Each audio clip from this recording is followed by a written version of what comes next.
নবীজি তাম পৃথিবীর মানুষগুলোকে আমার পক্ষ থেকে জানিয়ে দেন নবীজি, এই পৃথিবীর জন্য যারা মানুষের জন্ম নিয়েছে এই মানুষদেরকে আপনি আল্লাহ রাব্বুল আলামিন ভালো বানাবার জন্য নবীজি আমি রব্বি কাবা যে কমপ্লিট কোড অফ লাইফ মুকাম্মাল নিজামে হায়াত পবিত্র কোরআনুল কারীম আপনার উপর নাযিল করে দিলাম।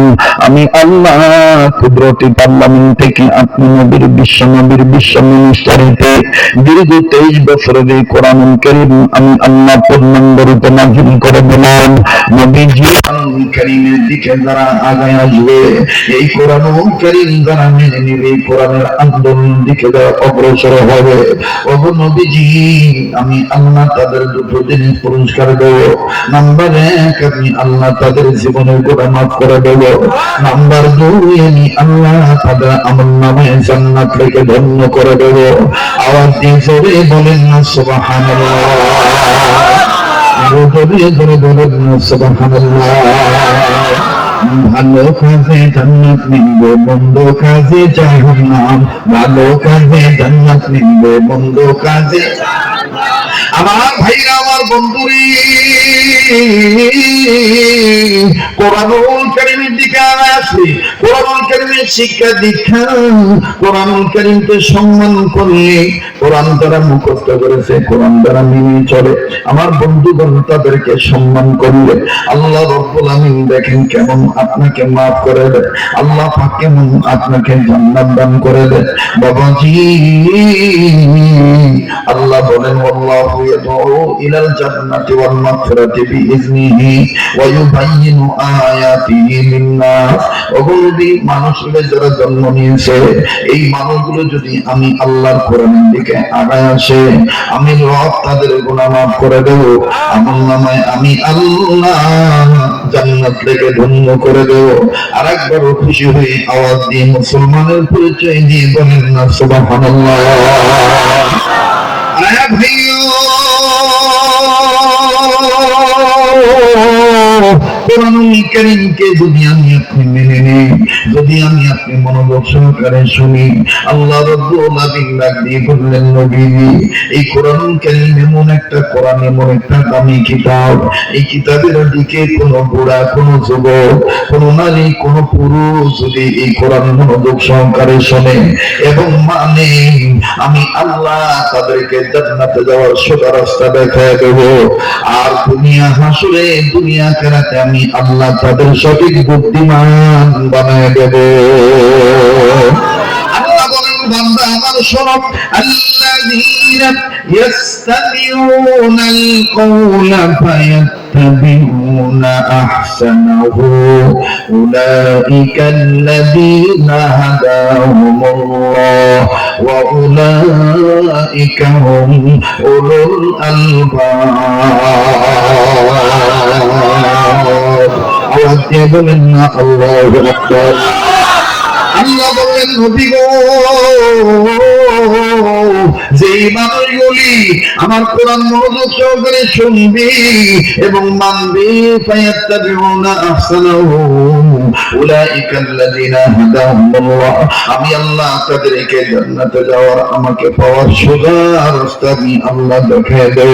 ও বাজান, দুনিয়াতে কোরআন হাদিসের পথ ছাড়া, দুনিয়াতে কোরআন হাদিসের রাস্তা ছাড়া যত রাস্তা আছে সব রাস্তা হলো বক্র পথ, সব রাস্তা হলো বাঁকা পথ, একমাত্র কোরআনের পথই হলো সোজা পথ।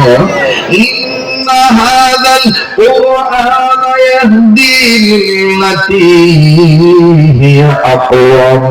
আওয়াজ দিয়ে বলেন না আল্লাহু আকবার, আর বলেন না আল্লাহু আকবার। কোরআনের পথ হলো সোজা পথ, কোরআনের রাস্তা হলো সোজা রাস্তা। ভাইজান আমি লম্বা করব না, সেই কোরআনের মাধ্যমে আল্লাহ জানায় দিলেন ইমানদার বান্দা বান্দীগণ তোমরা আমি আল্লাহকে ভয় করো, আর ভয় করনেওয়ালা সত্যবাদী নেককারদের সাথে উঠা বসা করো, আল্লাহ ওয়ালাদের সাথে তোমরা হয়ে যাও। মনে রাখবা বন্ধু, সৎসঙ্গে সর্বনাশ, অসৎসঙ্গে সর্বনাশ। কথা বলেন ঠিক না বেশি? ভাইয়া তুমি আমি যদি বন্ধু গান্দা করে সাথে চলি, গান্দা না খাইলো আমার কাপড় দিকে গান্দার গন্ধ বের হবে। তুমি আমি যদি কেরোসিন তেল যে বিক্রি করবে তার সাথে যদি সম্পর্ক রাখি, কেরোসিন তেল যদি আমি নাও ধরি, দিন শেষে তোমার আমার পোশাক থেকে কেরোসিন তেলের গন্ধ আসবে। তুমি আমি যদি আতরওয়ালার সাথে সম্পর্ক রাখি, আতর যদি নাও লাগাই, আতর যদি নাও কিনি, দিন শেষে তোমার আমার শরীর থেকে আতরের সুঘ্রাণ আসবে। কথা বলেন ঠিক না বেশি? ভাইয়া লম্বা করার কোনো সুযোগ নাই। বাবা দিয়ে দেখছে দিক না কাঁদাল না, দিনের কাল লাগায় শুনবেন একটা ফোঁটা চোখের পানি দেখেন ফলাইতে পারেন কিনা। কান্না না আসলো কান্নার ভান ধরবেন, অবাদল কান্নার অভিনয় করলাম মাফ করিয়ে দিবি। মোহাম্মদুল্লাহ হাফিজ হুজুরের সম্মান বাড়ছে কোরআন মানার কারণে, কোরআনকে মহব্বত করার কারণে। শামসুল হক ফরিদপুরি রহমাতুল্লাহর ইজ্জত বাড়ছে আমার বন্ধুগণ কোরআন মানার কারণে। আজ থেকে বহু বছর আগের ঘটনা। পৃথিবী বিশ্ববিখ্যাত যত দার্শনিক ছিলেন বাবা, এর মধ্যে অন্যতম একজন দার্শনিক ছিলেন যার নাম আমি বলার সাথে সাথে ওই বিভাগের ছেলেরা বুঝতে পারবি যারা ইন্টারনেটে পড়েছেন। আমার বন্ধুগণ ইন্টারে পড়েন, ইন্টারনেট ঘাটাঘাটি করেন, অথবা বাজান নেই আমার ভাইরা ডিগ্রিতে ভর্তি হয়েছেন, মাস্টার যারা করেছেন, বন্ধুগণ বিজ্ঞানীদেরকে নিয়ে দার্শনিকদেরকে নিয়ে যারা গবেষণা করেন তারা অবশ্যই এই দার্শনিকের নাম শুনেছেন। বাজানদের সেই দার্শনিকের নাম হলো ওয়ার্ল্ডের মধ্যে বিখ্যাত একজন দার্শনিক ছিলেন যার নাম হলো জর্জ বার্নার্ড শ। এই জর্জ বার্নার্ড শ খ্রিস্টান ধর্মের মানব, বড় জ্ঞানী মানুষ। এই জর্জ বার্নার্ড শকে পৃথিবী বিশ্ববিখ্যাত সাংবাদিকরা সম্মিলিত ভাবে একত্রিত হয়ে জিজ্ঞেস করে বললেন, স্যার আপনার কাছে আমরা একটি কথা জানার জন্য আসছি। বলেন তো স্যার, আপনার দর্শন অনুযায়ী, আপনার জ্ঞান অনুযায়ী, আপনি একজন দার্শনিক মানুষ, আপনি বলেন তো দেখি ওয়ার্ল্ডের মধ্যে পৃথিবীর জমির উপরে আসমানের নিচে সবচেয়ে ভালো মানুষ কারা? জর্জ বার্নার্ড শ খ্রিস্টান মানুষ দার্শনিক হয়ে উত্তরে জবাব দিয়ে বললেন, সাংবাদিকগণ শোনো, পৃথিবীতে ভালো মানুষ তারা মুসলমান যারা। আওয়াজ দিয়ে বলেন না সুবহানাল্লাহ। এইবার সাংবাদিক বললেন,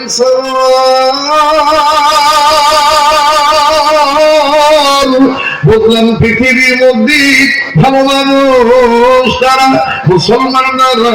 এইবার আপনি বলেন তো দেখি স্যার, আপনার দর্শন অনুযায়ী পৃথিবীর জমিনের উপরে আসমানের নিচে সবচেয়ে খারাপ মানুষ কারা? জর্জ বার্নার্ড শ উত্তর দিয়ে বললেন, মুসলমানরা। প্রথম কি বললেন? ভালো মানুষ তারা মুসলমান যারা। দ্বিতীয়ত বললেন খারাপ মানুষ তারা, সবচাইতে খারাপ মানুষ তারা মুসলমান যারা। লক্ষ্য করে শুনবেন ভাইরা, সাংবাদিক বৃন্দ ডাক দিয়ে বলেন, স্যার আপনাদের কথা বোঝা যায় নাই, আপনার কথা আমাদের বোধগম্য হয়, যদি একটু পরিষ্কার করে বোঝাইতে। মুসলমানরা তারাই সবচেয়ে ভালো, মুসলমানরা তারাই সবচেয়ে খারাপ। এই দুটি কথার পার্থক্য ডিস্টেন্স যদি আপনি তো আমাদের করে দিতেন, তমিজ করে দিতেন। বাজান রে, খ্রিস্টান দার্শনিক ব্যক্তি বলতেছেন, সাংবাদিকরা শোনো, আমার জানা মতে, আমার জ্ঞান অনুযায়ী আমি আমার ধর্মগ্রন্থের মধ্যে পেয়েছি, আমার ধর্মের মধ্যে কিতাবের মধ্যে লেখা আছে, শোনেন শোনেন অথে ইব্রেটি ইব্রেটি শোনেন শোনেন গাইগাদক।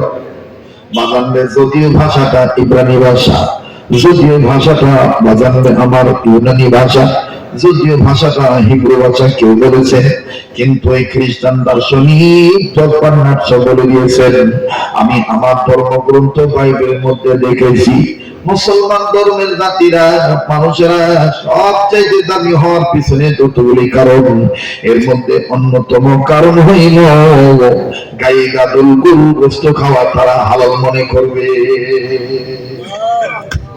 সুবহানাল্লাহ। বলেন গরু গোশত খাওয়া আমাদের জন্য হালাল না হারাম? কথা কয় না হালাল না হারাম? কিন্তু পার্শ্ববর্তী বন্ধু রাষ্ট্রে ভারতে বাজান মহামপরাধ গরু গোশত খাওয়া। কিন্তু বাজান আমি জ্ঞান আমি অন্বেষণ করে দেখছি, আমি গবেষণা করে দেখেছি বাবাজি, তারা যাতে মাতাল তালে ঠিক, তারা গরু গোশত খাওয়া হারাম মনে করে, কিন্তু গরুর গোশত সাথে নিয়ে বেড়াইতে ভালোবাসে। বলবেন হলো কেমন করে গো? বাবাজি, ধর্মের বিরোধিতা করার জন্য আসি নাই। সনাতন ধর্মের মানুষ থাকলে মন খারাপ করবে না। আপনাদের মামলায় আপনারাই ধরা। ওনারা বলেন গরুর গোশত খাওয়া হারাম, গোমাতা জবাই করা সাংঘাতিক অপরাধ, ভারতের আইনে বাজান দণ্ডবিধি অপরাধ।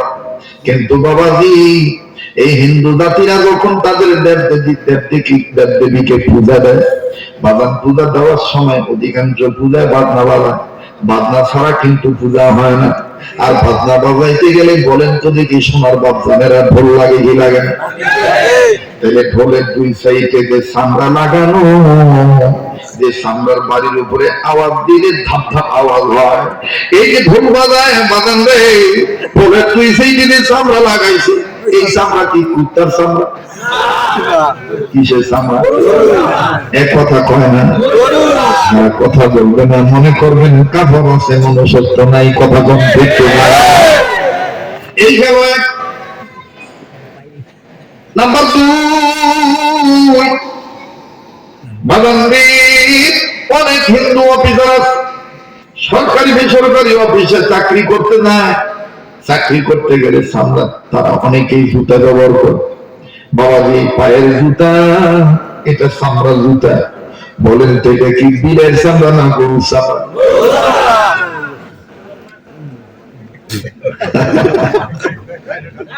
ভাই এভাবে কথা বলবেন, জ্ঞানী মানুষ ইশারায় যথেষ্ট। এই গেল 2-3 নম্বর হইল পৃথিবী বিশ্ববিখ্যাত একটা জিনিস আছে, যেটাকে ইংরেজিতে বলে টি, বাংলায় বলে চা। বাগান কেউ লাল চা খায়, কেউ দুধ চা খায়, ইদানিং আবার কেউ গ্রিন টি খায়, গ্রিন চা খায়। ও সোনার বাবলানেরা, এই চা খাইতে গেলে চা যে লাল হয়, চা যে ব্রাউন কালার হয়, চা যে খয়ের রঙে হয়, এটা কি চায়ের গুণে হয় নাকি? না না না না না।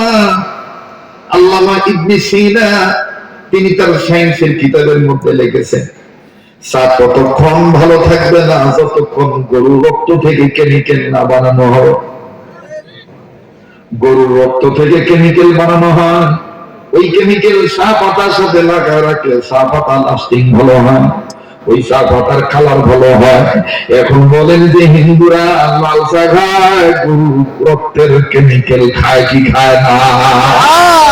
ওরে গোস্ত খাইলে শত্রু আমি, গোস্ত খাইলে শত্রু আমি, লাল চা খাইলে হও তুমি দোস্ত,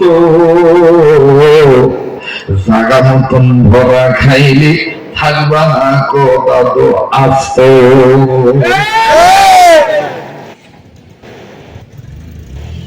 রাগ করতেছে? শুনতেই মনে করছে নাকি? সারা রাত? আরে না, আপনারা আর কিছুক্ষণ থাকে, দরকার আজ রাইতেও থাকে, কাইলেও থাকে, আমি আর কিছুক্ষণ পরে রাগ করতেছে নাকি আপনারা? আমি আশা তো আপনারা খুশি না বেদনা? বলে বলেন খুশি না বেদনা? গরুর গোশত খাওয়ার অপরাধে শত শত কোটি কোটি লক্ষ হাজার মুসলমানদেরকে পার্শ্ববর্তী বন্ধু রাষ্ট্র, তো সাতার বন্ধু, অরিজিনাল বন্ধু না, কথা বল। আজ ফলের বিড়াল বেরিয়ে আসতেছে। আমার বাংলাদেশে কখন সুশাসন কায়েম হোক, রাজনীতি ভালো হোক, দেশ ভালো চলুক।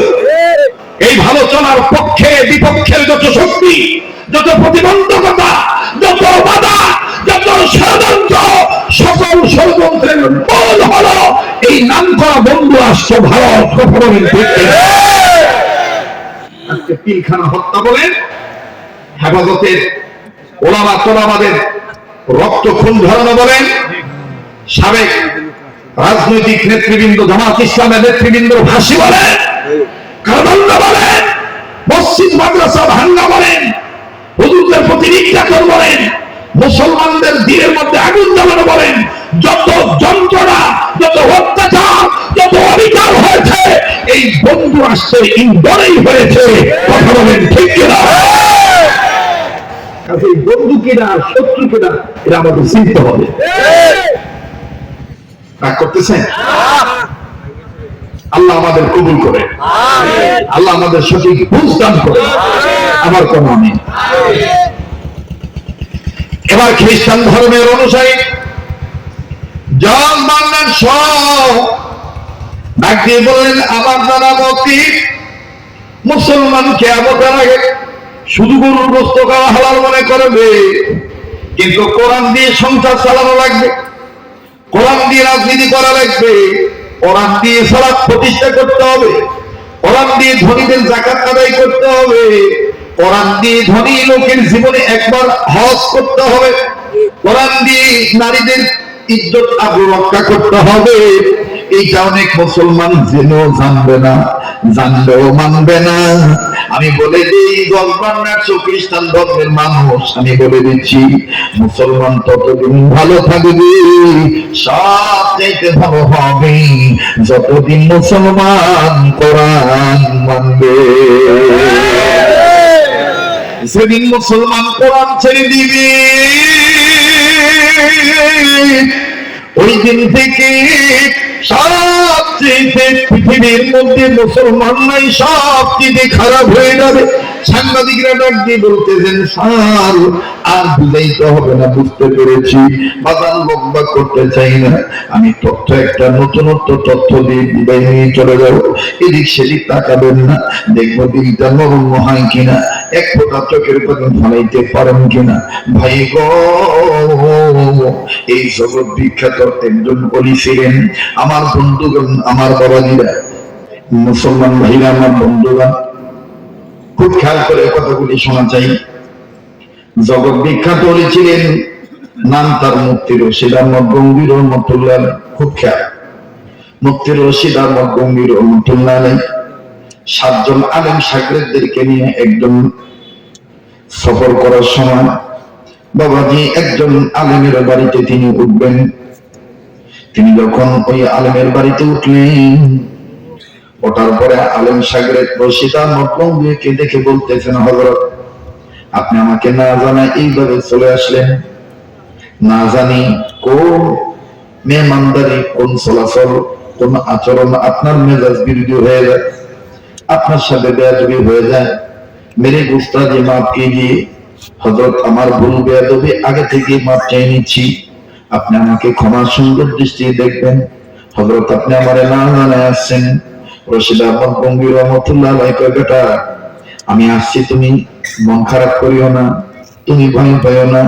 শুনে নাও বেটা, যেই এলাকায় যখন কোন আল্লাহর মাহবুব বান্দা আসে, এলাকার মানুষ সাক আর না সাক, আমার আল্লাহর ইচ্ছায় আল্লাহ ওয়ালারা ওই এলাকায় কদম রাখে।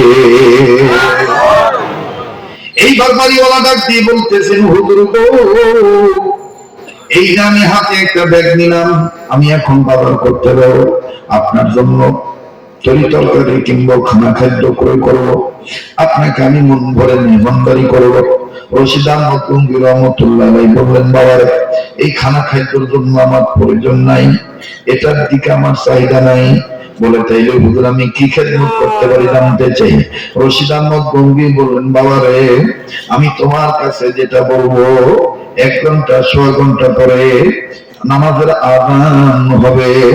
ও বাবা, আমরা নিয়ত করেছি জমিনের উপরে ভালো কাজ করব, মরার পরে যেন কবর ভালো হয়ে যায়। খুব খেয়াল করবেন বাবা, দেখেন তো দিলটা নরম হয়নি, কেউ চলে গেলে চলে যাবেন বাবা, কারো যাওয়া দিকে কেউ যাবেন না। নাকটার মধ্যে আল্লাহর গ্রাম পাইতেছি, অবাক যেদিকে তাকাই সেদিকে শুধু নূর আর নূর দেখতে পাচ্ছি। এই জায়গায় আমি আপনি গুনাহগার হতে পারি, কে জানি নেককার বান্দা হয়ে বসে আছে। ওই একজন নেককারের উসিলা আল্লাহ আমার আপনার মাফ করিয়া দিতে পারে। আমার বন্ধুগণ প্লিজ এদিক সেদিক তাকাবেন না, নিজের চিন্তা নিজে করবে। মান আরাফা নাফসাহু ফাকাদ আরাফা রাব্বাহু, যে নিজের চিনল সে আমার আল্লাহরে চিনল, যে নিজের চিনে নাই সে আমার আল্লাহরে চিনে নাই। নিজের চিন্তা নিজের চিনার চিন্তা করবে। গুনাহ থাকলে গুনাহ মাফের আশায়, আবাল বনিতা যুবক বৃদ্ধ নওজোয়ান বুড়া ধনী গরিব সবাই মিলে একটা ডাক দেন না, মায়া লাগা বলেন না আল্লাহ। আবার বলেন আল্লাহ, একবার বলেন আল্লাহ। ভাইয়া বাবা দেখেন, তার আল্লাহ বলতে ভালো লাগবে, বুঝে নিবেন আমার মাওলা আপনারে মাফ করিয়ে দিবে। আমার মাওলা আপনাকে ভালোবাসে, এই জন্য আপনার জবান দিয়ে তার নাম দায়ী করাইছে। মায়া লাগায় বলেন আল্লাহ। এইবার রশিদ জঙ্গি বললেন, ধরে তুমি আমাকে এক বদনা পানি নিয়ে দাও, আমি এক বদনা পানি দ্বারা উযু বানায় রেডি হব, আমি উযু করে তৈরি হব, আল্লাহর হুকুম পালন করার জন্য আমি রেডি থাকবো।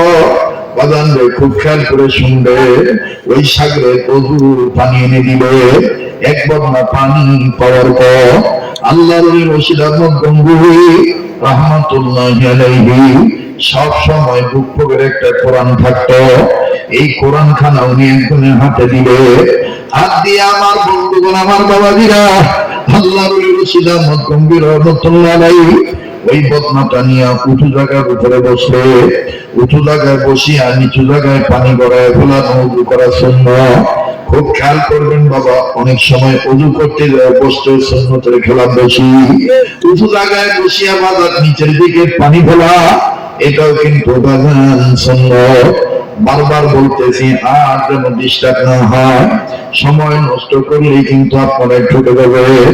রশিদ আহমদ গম্ভীর রহমতুল্লাহ উঁচু জায়গায় বসলে, উঁচু জায়গায় বসিয়া বিসমিল্লাহ বলিয়া আল্লাহর ওলি যখন উযু শুরু করে দিলে, বাদাম প্রথম দুই হাত কবজি পর্যন্ত ধৌত করলে, তিনবার ধৌত করার পর ওযুর মাসালা অনুযায়ী গম্ভীর রহমতুল্লাহ মুখের মধ্যে পানি দিলে, ওযুর মধ্যে তিনবার প্রত্যেক অঙ্গ প্রত্যঙ্গ ধোয়া, এটাও কিন্তু সুন্নাত। কিন্তু দেখেন আশ্চর্য ঘটনা ঘটে গেল। আল্লাহর রশিদ আহমদ গঙ্গুহি রাহমাতুল্লাহ আলাইহি যখন মুখের মধ্যে পানি দিল একবার, মুরিদরা সবাই চতুর্দিকে দাঁড়ায় আছে, উনি আলেম, ওনার মুরিদরাও আলেম। মনে রাখবেন বাবা, পীর যদি আলেম হয় মুরিদরাও দেখবেন আলেম না হইল আলেমের সুরত ধরে। কথা কোন ঠিক কিনা? পীর যদি ভণ্ড হয়, গাঁজাখোর হয়, পীর যদি শিরক বিদআত হয়, দেখবেন মুরিদরাও দেখবেন এরকম তাফালিং মার্কা হয়। কথা বলেন ঠিক না বেশি? খুব খেয়াল করে কথাগুলি শোনা চাই। আল্লাহর রশিদ আহমদ গঙ্গুহি রাহমাতুল্লাহ আলাইহি এবার প্রথমবার যখন মুখে পানি দিলে, মুরিদরা চিন্তা করলেন হুজুর ওযু করা দেখব, কারণ পৃথিবীর জমিনে দুজন আলেম ওযু যখন করতে, একজন ওযু করলে যেই অঙ্গ ধুইতে, ওই অঙ্গ ধোয়ার পানির সাথে নিজের গুনাহ চলিয়া যাইতে দেখতে। আমার বন্ধুগণ, ওনার নাম ইমামে আযম আবু হানিফা রাহমাতুল্লাহ আলাইহি। রশিদ আহমদ গঙ্গুহি রাহমাতুল্লাহি আলাইহি বাদাম রে পাত্রের পানি মুখে দেওয়ার পর বলতে পারতে, এই পাত্রটা কি গুনাহগারের পাত্র নাকি নেককার বান্দার পাত্র, আল্লাহকে ভয় করনেওয়ালার পাত্র নাকি দুনিয়াওয়ালার পাত্র? এটা গঙ্গুহি রাহমাতুল্লাহ আলাইহি টের পাইতে। আল্লাহর রশিদ আহমদ গঙ্গুহি যখন প্রথমবার পানি দিলে, প্রথমবার মুখে পানি দেওয়ার পর আপনি পানি ফেলতে পারতেছেন না, মুরিদরা নজর করে দেখতেছেন বাবা রশিদ আহমদ গঙ্গুহি রাহমাতুল্লাহি আলাইহি মানুষ বিষ খাইলে যেমন গলায় বিষ আটকে যায়, মানুষ বিষ ক্রিয়ায় আক্রান্ত হইয়া নিজের গালের গোস্ত যেমন খাবলায় খামচায়, নিজের চামড়াগুলি কামড়া, নিজের হাতের মুখ দিয়া যেমন খামচি দেয়, নিজের চুলগুলো টানি নাকে মুখে হাতাহাতি করে বাঁচার জন্য অনেক চেষ্টা করে। রশিদ আহমদ গঙ্গুহি রহমতুল্লাহ আলাইহি মুখের মধ্যে এইরকম পানি দেওয়ার পর আমার ভাইরা মনে হুজুর বিষ খাইছে, হুজুর চলতে পারতেছে না, নড়তে পারতেছে না, হুজুরের চোখ দুইটা লাল বন্ধ হয়ে গেছে, চেহারা কালো বন্ধ হয়ে গেছে। আমার ভাইরা এত এত ঘামতেছেন, এত ঘামতেছে, আল্লাহ বলি দুই বাহুতে চাপ দিয়ে ধরলে আর বারবার খালি ছটফটের আচরণ করে। অবাদান কেউ বুঝে না, সবাই খালি বলে ব্যাপার কি, বদনার মধ্যে কি ছিল? হুজুরে ভালো মানুষ, মুখে পানি দেওয়ার পরে এরকম হইল কেন? এক পর্যায়ে আল্লাহর ওই তরির গতিতে নিজের দুই হাত দিয়া বাম্পার হাঁটু ধরলে, বাম্পার হাঁটুটা ধরিয়া বাম্পা দিয়া ওই পানির বদনার মধ্যে লাঠি মারলে। আমার ভাইরা লাঠি চোটে বদনা পড়িয়ে গেল। আমার বন্ধুগণ বদনার মুখ থেকে নলের মুখ দিয়া দুই দিক দিয়ে পানি যখন সম্পূর্ণ ভাবে বাইর হয়ে পানি গড়িয়ে গড়িয়ে চলে গেল, আল্লাহ নবী আবার বাম হাতটা দিয়ে বদনাটা উঁচু করলে, বদনার বাহির ভিতর ভালো করে দেখতেছে কোন পানি আছে না নাই, পানি আছে না নাই, নজর করে দেখে না না একটু পানি নেই। এবার আল্লাহর বদনাটা জায়গায় রাখিয়া নিজের ঘাম মুছিয়া রশিদ আহমদ গম্ভীর রহমতুল্লাহ বললেন, বাবা তোমরা সবাই আলেম মানুষ, কোরআন হাদিস সবার জানা আছে, আশা করা যায় কম বেশ মানাও আছে। ও বাবা দেরি করিও না বাবা, দেরি করলে লোকটা জাহান্নামী হয়ে যাইব বাবা, লোকটা জাহান্নামে চলিয়া যাইব বাবা। তোমরা সবাই আমার চতুর্দিকে দাঁড়াও, লা ইলাহা ইল্লাল্লাহ জিকির করো, লা ইলাহা ইল্লাল্লাহ জিকির করো। এইভাবে যখন বাদান গম্ভীর রহমতুল্লাহ বললে, সমস্ত আলেম ওলামা চতুর্দিকে দাঁড়াইলে লা ইলাহা ইল্লাল্লাহ জিকির করা শুরু করলে। জিকির চালিত অবস্থায় হঠাৎ করে আল্লাহর বান্দা পাগল রশিদ আহমদ গঙ্গুহি দাঁড়াইয়া দুই হাত উঁচু করিয়া আল্লাহকে ডাক দিয়ে কয়, আল্লাহ ওই কবরওয়ালার কবর আযাব মাফ করিয়া দাও, ওই কবরওয়ালার কবর আযাব মাফ করিয়া দাও, ওই কবরওয়ালার কবর আযাব মাফ করিয়া দাও। শরীয়তের ভাষায় সুন্নাত অনুযায়ী একটা দোয়া যখন তিনবার বললে, মুরিদানরাও তিনবার বললেন আল্লাহুম্মা আমিন, আল্লাহুম্মা আমিন, আল্লাহুম্মা আমিন। তিনবার যখন বলা হয়ে গেল, এইবার গম্ভীর রহমতুল্লাহ বললেন, জিকির বন্ধ হবে না, জিকির বন্ধ হবে না, লা ইলাহা ইল্লাল্লাহ জিকির চলতেছে। হঠাৎ করে গম্ভীর রহমতুল্লাহ চক্ষু বন্ধ করলে, চক্ষু বন্ধ করিয়া ডাক দিয়া বলে, বলো লা ইলাহা ইল্লাল্লাহু মুহাম্মাদুর রাসূলুল্লাহ সাল্লাল্লাহু আলাইহি ওয়াসাল্লাম। জিকির বন্ধ হয়ে গেল। এবার গম্ভীর রহমতুল্লাহ বললেন, আলহামদুলিল্লাহ। মুরিদানরা ডাক দিয়ে বললেন, হযরত কিছুই বুঝলাম না, একটু যদি বুঝে বলতে। ডাক দিয়ে বাবার এই বদনার মধ্যে ভেজাল, এই বদনাটাই সমস্যা। বলে কি সমস্যা, কি মুশকিল হ্যাঁ হযরত? হযরত কি মুশকিল বলেন তো দেখি। গম্ভীর রহমতুল্লাহ ডাক দিয়ে বললেন, বাবা এই বদনার পানি যখন আমি প্রথম মুখের মধ্যে দিলাম, আমার মুখটার মধ্যে এমন উত্তপ্ত দুর্গন্ধ লাগলো, এমন বিশ্রী দুর্গন্ধ, আর এই পানিটা এমন তিতা, মুখের মধ্যে দেওয়া মাত্রই দাঁতের প্রত্যেক পুরা অবশ হয়ে গেল। আমি জবানটা খুলতে পারি না, উপরের মানি নিচের মানি খুলতে পারি না রে বাবা। আমি তখন আমার মাওলাকে বললাম, আল্লাহ আমি কি কোনো গুনাহ করছি? এই গুনার কারণে কি তুমি আমার পবিত্র হইতে দিবা না? আমার মাওলা ডাক দিয়ে বললেন, ওগো বান্দা আব্দুর রশিদ, তোমার গুনার কারণে তোমারে আটকাই নাই। তুমি যে বদনার পানি দিয়ে উযু করতেছিলা, এই বদনাটার কারণে তুমি আজকে আটকায় গেছো। আমি তখন ডাক দিয়ে বললাম, আল্লাহ তুমি যদি আমারে দেখায় দিতা বদনাটার কি হয়েছে, কেন আমার মুখটা আটকায় গেল। শোনো, আমার মাওলা তখন আমার বাতিনি চোখ খুলিয়ে দিল। আমি আমার অন্তর চক্ষু দিয়ে দু জায়গায় নজর করলাম। দূরবর্তী স্থানের বিশাল দূরে, অনেক দূরে একটা কবরের দিকে তাকায় দেখতে পাইলাম ওই কবরওয়ালা খালি কান্দে, ডাক দিয়ে কয়, আমার কি কোনো ছেলে মেয়ে নেই, আমার কি কোনো বাপ ভাই নেই, আমার বংশের কি কেউ নেই, একটু যদি খালি আমার জন্য মাপ চাইতো আল্লাহর কাছে, আল্লাহ মাফ করিয়ে দিত। আমি যখন আমার মাওলাকে ডাক দিয়ে বললাম, মাওলা এই লোকটা এইভাবে কান্দে, এই লোকের সাথে বদনার সম্পর্ক কি? আল্লাহ পাক ডাক দিয়ে বললেন, বান্দা আব্দুর রশিদ,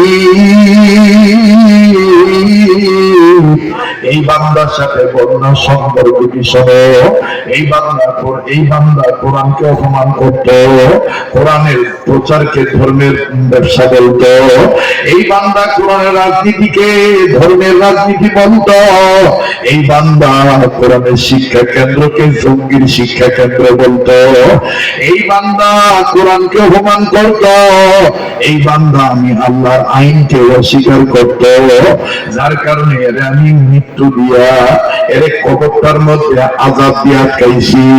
আর এই বান্দার আযাব এত কখন, এই আযাবের কারণে বান্দা যে এলাকার মাটির নিচে শুইছে, ওই এলাকার সব মাটি তিতা হয়ে গেছে। আর এই তিতা মাটি দিয়ে এই ঘটনা বানানো হয়েছে। তুমি যেহেতু আমার মাহবুব বান্দা, নেককার বান্দা, তোমার অন্তরে যেহেতু আমি আল্লাহর ভয়, আমি মাওলা তোমারে জানাই দিলাম, এই বদনা যে মাটি দিয়ে বানানো হয়েছে, ওই মাটির ভিতরে একটা আযাবওয়ালা মানুষ ঘুমায়, গুনাহগার বান্দা ঘুমায়। এটা আমি তোমারে জানাই দিলাম। এই বদনা দিয়ে করার ফলে আমি মাওলা নেককার বান্দাদেরকে দেখায় দিলাম। আল্লাহ পাকের ওলি ডাক দিয়ে বললেন, বাবারে, আমি তখন আমার মাওলাকে ডাক দিয়ে বললাম, মাওলা মাফ করার কি কোনো উসিলা নাই? আল্লাহ পাক তখন ডাক দিয়ে বললেন, বান্দা এই কবরওয়ালার বাপও নাই, মাও নাই, গোষ্ঠীর মধ্যে কেউ বাঁচিয়া নাই, সবাই মরিয়া গেছে। কেউ যদি এর পক্ষ থেকে একবার আমার কাছে বলতো, আল্লাহ আমার অমুক কাকারে, অমুক ভাইয়ারে, অমুক বাবারে, অমুক সন্তান রে আল্লাহ মাফ করিয়ে দাও, আমি মাফ করিয়ে দিতাম।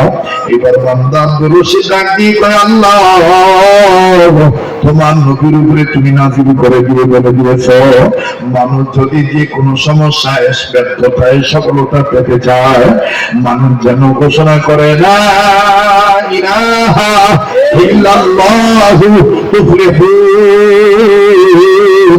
আল্লাহ আমি আমার ইলম অনুযায়ী কোরআন পড়ছি, আল্লাহ তুমি বলছো লা ইলাহা ইল্লাল্লাহ ঘোষণা দিলে, লা ইলাহা ইল্লাল্লাহ মানলে আল্লাহ তুমি সফলতা দিয়ে দিবে। আল্লাহ আল্লাহ তোমার নবী বলছে, কেউ যদি নিরঙ্কুশ ভাবে তওবা করিয়া খালি দিলে একবার লা ইলাহা ইল্লাল্লাহ জিকির করে, কালেমা তয়্যিবাটা পাঠ করে, আমি মাওলা তার ভিতরে সব গুনাহ মাফ করে দিয়া তাকে আমি দুধের চাইতেও সাদা দিলওয়ালা বানায় দেব।